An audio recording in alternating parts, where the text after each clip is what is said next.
Morning walk থেকে ঘুরে এসে গাছের জল টল দিয়ে রান্নাঘরে চলে আসলাম। আজকে আবার করব ভাড়ালি বটি। ওই গোবিন্দভোগ চাল দিয়ে মটরশুঁটি দিয়ে সব রেডি করেছি। ভাড়ালিটা একটু প্রেশারে সিটি দিয়ে নিয়েছি। এবার আরম্ভ করব রান্নাটা, তাই তোমাদের সঙ্গে রান্নাটা শেয়ার করছি। এই রান্নাটা আমার খুব হয়। ভাড়ালি আসলেই পেঁয়াজ দিয়ে খাওয়ার থেকে এই গোবিন্দভোগ চাল দিয়ে খাওয়াটা সবাই খুব প্রেফার করে, তাই এটাই বেশি করি। আমি কিভাবে করছি তোমাদের অনেকবার দেখিয়েছি, তাও রান্না করছি যেহেতু, তাই তোমাদের আজকেও আবার দেখাচ্ছি। কড়াইয়ে তেল দিয়ে দিয়েছি, নামানোর সময় ঘি দিয়ে নামাবো। এখন আর ঘি দেবো না, এখন দেবো ফোড়ন, সাদা জিরে, আর দিয়ে দেবো গরম মশলা, এলাচ, দারচিনি আর লবঙ্গ।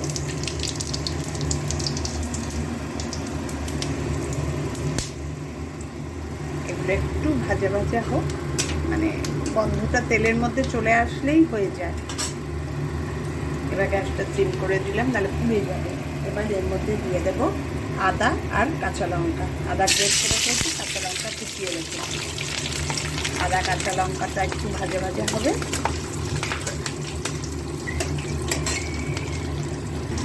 এদিকে দেখো ভাড়ালিটা একটু প্রেশারে একটা সিটি দিয়ে নিয়েছি। কালকে ঝুম্পা কেটে দিয়ে গেছে।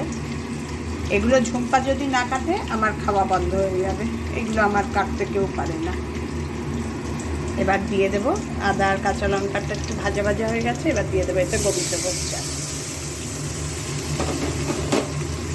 এটাও একটু ভাজা ভাজা হবে। এবার গ্যাসটা বাড়িয়ে দেবো, কারণ কি বলছো, সে গ্যাসটা বাড়িয়ে রাখলেই না পুড়ে পুড়ে যায়, পুড়ে গেলে এই জিনিসের টেস্টগুলো নষ্ট হয়ে যায়।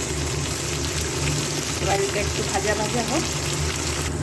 আদা কাঁচা লঙ্কা গোবিন্দভোগ চাল একটু ভাজা ভাজা হয়ে গেছে। এরপরে এবার মটরশুঁটিগুলো দিয়ে দেবো, জলে ভিজিয়ে রেখেছিলাম। আমার তো ফ্রোজেন মটরশুঁটি, এখনও নতুন মটরশুঁটি আনিনি। ফ্রোজেন মটরশুঁটির প্যাকেট এত ঘরে থাকে না আমার, ওগুলো শেষ না হলে আনবো কি। এবার এর মধ্যে দিয়ে দেবো একটু নুন, খুব বেশি নুন দেবো না, নুনটা একটু বুঝে দেবো, কারণ ভাড়ালি সেদ্ধ করেছি তাতেও আমি নুন দিয়েছি, সেই জন্য নুনটা একটু বুঝে দেবো। চাল আছে বলে একটু নুনটা দেওয়া।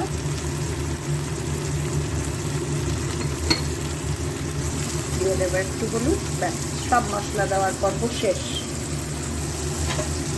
এবার এগুলো একটু ভাজা ভাজা হয়ে গেলেই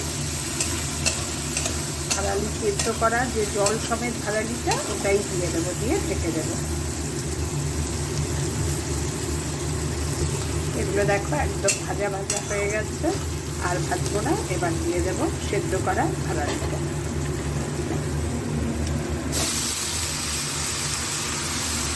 একদম জল সমেত। এবার এই জলেতেই ভাড়ালিও সেদ্ধ তো হয়েই আছে, চালটাও সেদ্ধ হবে, মটরশুঁটিও সব বয়েল হবে, সব হবে।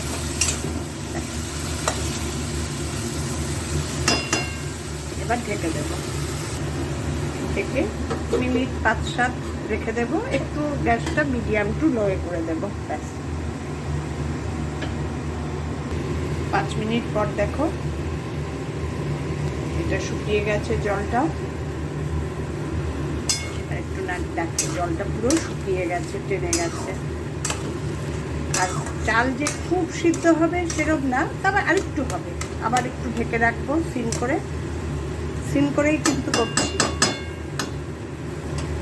আবার ঢেকে দেবো, একটু নামাবোর সময় ঘি দিয়ে দেবো। এই ঘিটা খাচ্ছি, ছোট ছোট ঘিয়ের শিশির আনছি। কেন বলো তো, আমি আসলে খাই তো সেই শান্তিনিকেতনের বনলক্ষ্মীর ঘি, তা সেটা তো এখন যাওয়া হচ্ছে না, কেমন হবে না হবে, কিন্তু এই ঘিটা বেশ ভালো দেখছি, তাই আবার ঢেকে দিচ্ছি। গ্যাসটা ওইভাবে মিডিয়াম টু লোতেই আছে। কিছুক্ষণ বাদে নাড়িয়ে দিয়ে গেছি, আবার ঢেকে দিয়ে গেছি। এবার দেখি কি কন্ডিশন।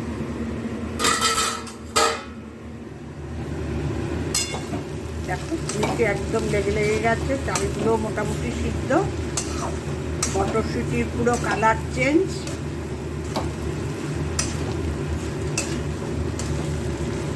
দারুণ দেখতে হয়েছে দেখো। এর মধ্যে জিরে গুঁড়ো কিচ্ছু দেওয়ার দরকার নেই। যা সুন্দর গন্ধ বেরিয়েছে না গোবিন্দভোগ চাল আর গরম মশলা, এই দিয়ে তুমি এক থাল ভাত খেয়ে নিতে পারবে, কমপ্লিট নিরামিষ। এবার উপর থেকে একটু ঘি ছড়িয়ে ঢেকে রেখে দেবো, ব্যাস হয়ে গেল আমার